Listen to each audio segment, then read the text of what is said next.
Bwava ebweru najja wano abanga gwe batadde oba ava mu kkomera naye ennaku ogiraba omaze kuyingira Ntebe nga bamaze okusiibula omaze okuyingira ku immigration bw'otuula bwoti n'ogamba kati olwo ng'olumanya ate essanyu ligenda kudda ki ligenda kudda luvannyuma kakati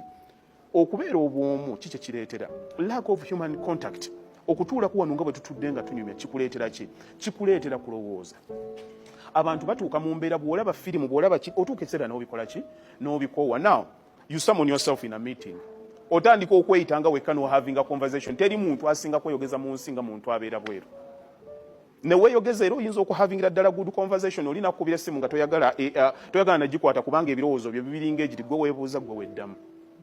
okitegeera kakati obulamu obwo otandika okulowooza ebirowoozo naye ekibi ekiri mu birowoozo buli lwobanga olina ekirowoozo ky'olowooza nga tekigenda kuvaamu kintu kitambula nyinza okulowooza nti njagala kuzimba nnyumba bwe njizimba it gives me ekintu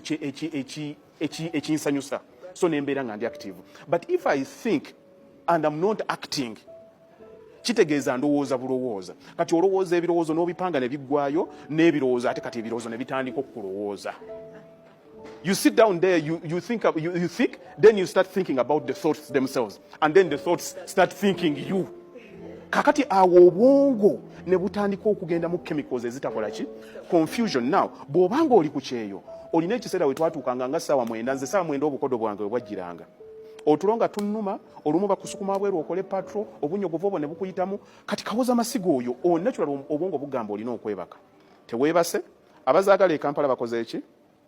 N'onyiiga wekka ndaba embwe nankubira enkyange ensaba ssente onyiiga wekka lwakuba shift ekukoza eki kuyiseemu obunyogovu bukutta olowooza ojjayo ebimere otandisawo obibugumya kugamba olina kyotakola ki kyotategeera kati ebyo byonna bicontributinga gwe kukutandika okubeera stressed buli lwokola ekintu nga kiri out of how your mind is set to act otandika kibeera kicontraveninga ne kikyolina okubeera kitegeeza obwongo bugenda kutandika okulaba nti kino kikyamu kati kitandika okuleetera stress kati abantu obwongo butandika okubuuza what's the way out, what's the way forward. Kati abantu tebalina way forward, they are just committed to doing the easy.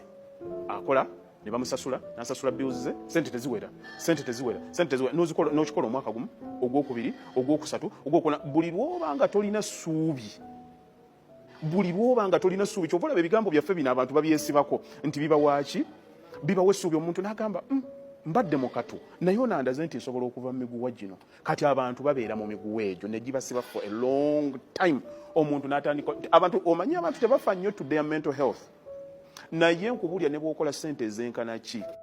essanyu liva mu bwongo nkubuulira kubanga nali mbaddeko nga sirina wadde n'embeera yaddeko n'enfunako nkitegeera ne bw'obanga olina biliyoni ya ssente ku akawunti nga you are not happy with your life, the life you are living. Waliwo omuntu yafunye emitwalo 10 nga yeebase otulo n'ayita ne mukyala we n'amugamba batemye wali ennyama mitwalo 10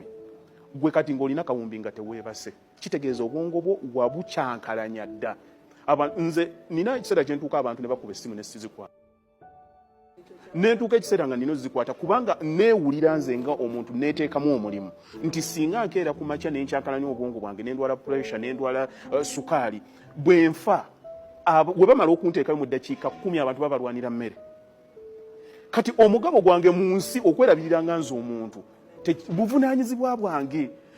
bwanensi sekamuzaata yafa nolowooza ensi egenda ku coming to a stand still leero emikolo gitambula nga bwe gyali gitambula even more